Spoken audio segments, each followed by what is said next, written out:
Santa Hildegarda de Bingen.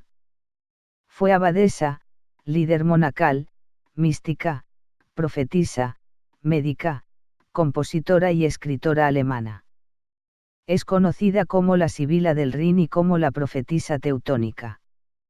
El 7 de octubre de 2012 el Papa Benedicto XVI le otorgó el título de doctora de la Iglesia junto a San Juan de Ávila durante la misa de apertura de la 13ª Asamblea General Ordinaria del Sínodo de los Obispos. Considerada por los especialistas actuales como una de las personalidades más fascinantes y polifacéticas del occidente europeo, se la definió entre las mujeres más influyentes de la Baja Edad Media, entre las figuras más ilustres del monacato femenino y quizá la que mejor ejemplificó el ideal benedictino, dotada de una cultura fuera de lo común, comprometida también en la reforma de la Iglesia, y una de las escritoras de mayor producción de su tiempo. En expresión de Victoria Cirlot. Atravesando el muro de los tiempos han quedado sus palabras, incluso su sonido, y las imágenes de sus visiones. Hildegarda nació en Bermersheim, en el Valle del Rin, actualmente Renania-Palatinado, en Alemania, durante el verano del año 1098, en el seno de una familia noble alemana acomodada. Fue la menor de los 10 hijos de Hildeberto de Bermersheim, caballero al servicio de Meginard, conde de Spanheim, y de su esposa, Matilde de Merxheim-Naet, y por eso fue considerada como el diezmo para Dios, entregada como oblata y consagrada desde su nacimiento a la actividad religiosa, según la mentalidad medieval 10 de esta manera, fue dedicada por sus padres a la vida religiosa y entregada para su educación a la condesa Judith de Spanheim, Jutta, hija del conde Esteban II de Spanheim y, por tanto, noble como ella, quien la instruyó en el rezo del Salterio, en la lectura del latín, aunque no le enseñó a escribirlo o, cuando menos, no con pericia, en la lectura de la Sagrada Escritura y en el canto gregoriano. Durante algunos años maestra y discípula vivieron en el castillo de Spanheim. Cuando Hildegarda cumplió 14 años, ambas se enclaustraron en el monasterio de Disibodenberg. Este monasterio era masculino, pero acogió a un pequeño grupo de enclaustradas en una celda anexa, bajo la dirección de Judith. La ceremonia de clausura solemne fue celebrada el 1 de noviembre de 1112 y en ella participaron Hildegarda, Judith y otra enclaustrada más, también infante. En 1114, la celda se transformó en un pequeño monasterio, a fin de poder albergar el creciente número de vocaciones. En ese mismo año, Hildegarda emitió la profesión religiosa bajo la regla benedictina, recibiendo el velo de manos del obispo Otón de Bamberg. De esta manera continuó su educación monástica rudimentaria dirigida por Judith. Judith murió en 1136, con fama de santidad tras haber llevado una vida de mucha austeridad y ascesis, que incluyó largos ayunos y penitencias corporales. Hildegarda, a pesar de su juventud, fue elegida como abadesa, magistra, de manera unánime por la comunidad de monjas. Desde niña, Hildegarda tuvo débil constitución física, sufría de constantes enfermedades y experimentaba visiones. En una hagiografía posterior escrita por el monje Teoderico de Echternach se consignó el testimonio de la propia Hildegarda, donde dejó constancia que desde los 3 años tuvo la visión de una luz tal que mi alma tembló. Estos hechos continuaron aún durante los años en que estuvo bajo la instrucción de Judith, quien, al parecer, tuvo conocimiento de ellos. Vivía estos episodios conscientemente, es decir, sin perder los sentidos ni sufrir éxtasis. Ella los describió como una gran luz en la que se presentaban imágenes, formas y colores, además iban acompañados de una voz que le explicaba lo que veía y, en algunos casos, de música.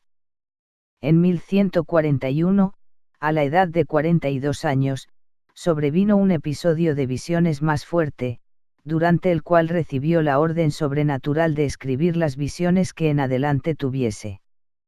A partir de entonces, Hildegarda escribió sus experiencias, que dieron como resultado el primer libro, llamado Scivias, Conoce los caminos, que no concluyó hasta 1151.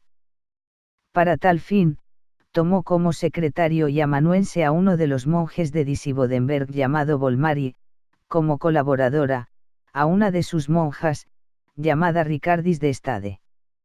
No obstante, siguió teniendo reticencias para hacer públicas sus revelaciones y los textos resultantes de ellos, por lo que para disipar sus dudas recurrió a uno de los hombres más prominentes y con mayor reputación espiritual de su tiempo, Bernardo de Claraval, a quien dirigió una sentida carta pidiéndole consejo sobre la naturaleza de sus visiones y la pertinencia de hacerlas de conocimiento general.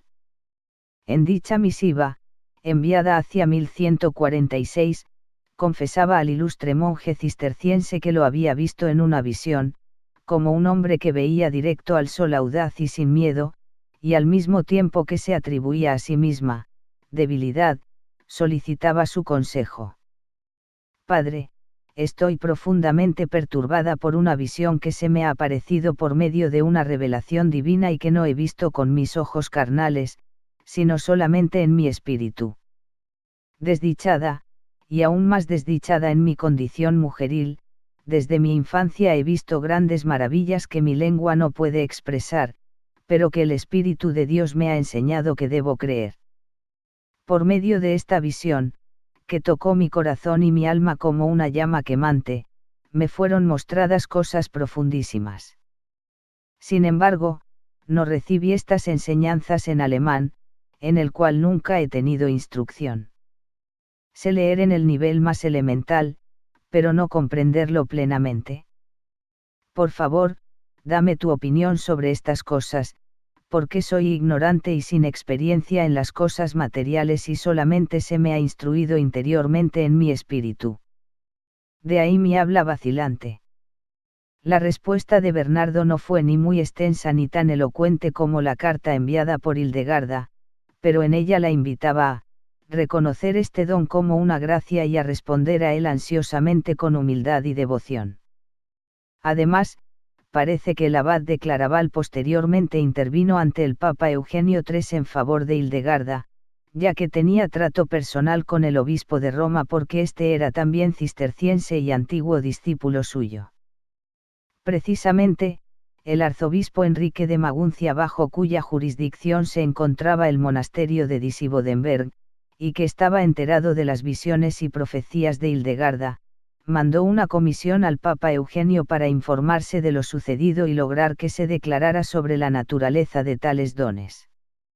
El Papa se encontraba por aquellos días en Treveris para presidir el sínodo que se celebró en aquella ciudad entre 1147 y 1148.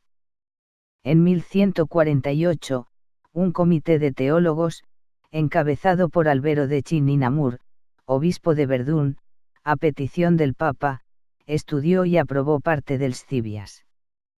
El mismo Papa leyó públicamente algunos textos durante el sínodo de Treveris y declaró que tales visiones eran fruto de la intervención del Espíritu Santo.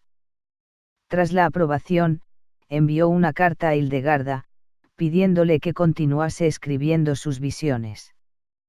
Con ello dio comienzo no solo la actividad literaria aprobada canónicamente, sino también la relación epistolar con múltiples personalidades de la época, tanto políticas como eclesiásticas, tales como el ya mencionado Bernardo de Claraval, Federico I Barbarroja, Enrique II de Inglaterra o Leonor de Aquitania, que pedían sus consejos y orientaciones.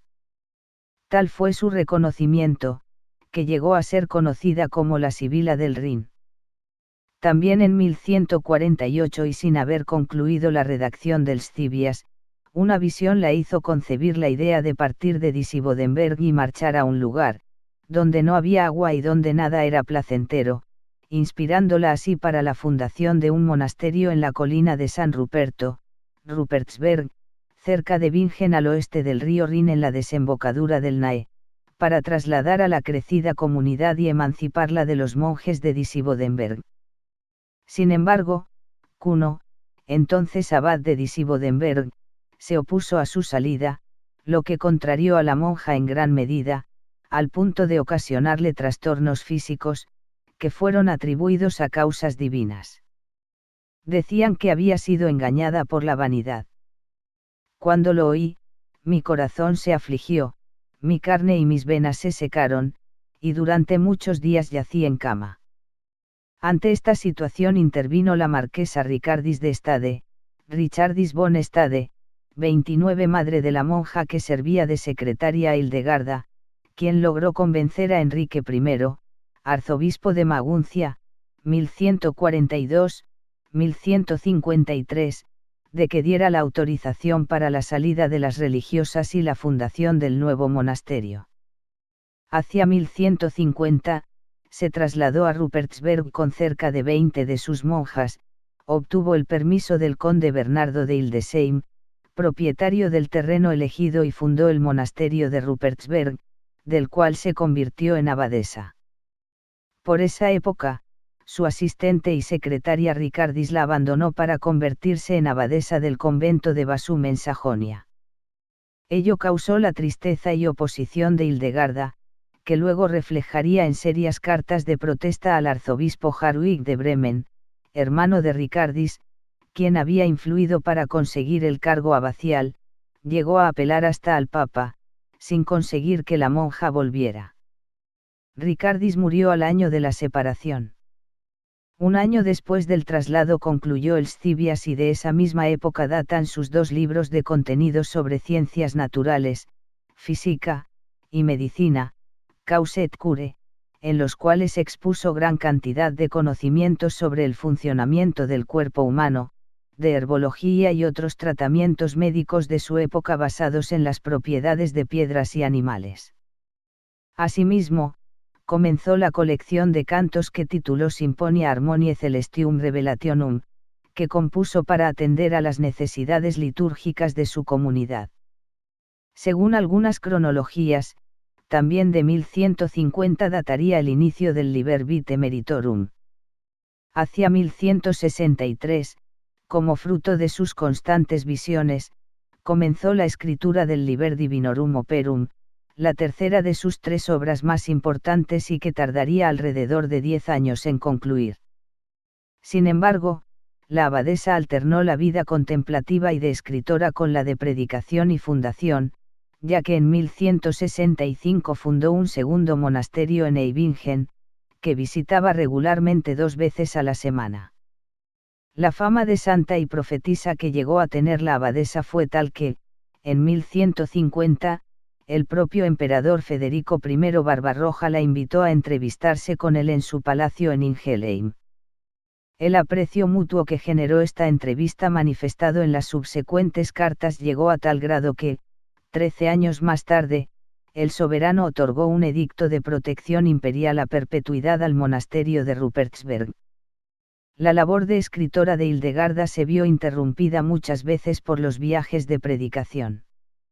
Si bien la clausura en sus tiempos no era tan rígida como lo sería a partir de Bonifacio VIII, no dejó de sorprender y admirar a sus contemporáneos que una abadesa abandonara su monasterio para predicar. El contenido de su predicación giró en torno a la redención, la conversión y la reforma del clero, criticando duramente la corrupción eclesiástica, además de oponerse firmemente a los cátaros, al condenar las doctrinas de estos, proponiendo el combate de sus errores mediante la predicación y la edificación del clero. En total fueron 4 los viajes de predicación que realizó, el primero entre 1158 y 1159, en el que viajó a Maguncia y a Würzburgo. En 1160 realizó el segundo a Treveris y a Metz. En su tercera predicación, entre 1161 y 1163, viajó por el Rin hasta Colonia.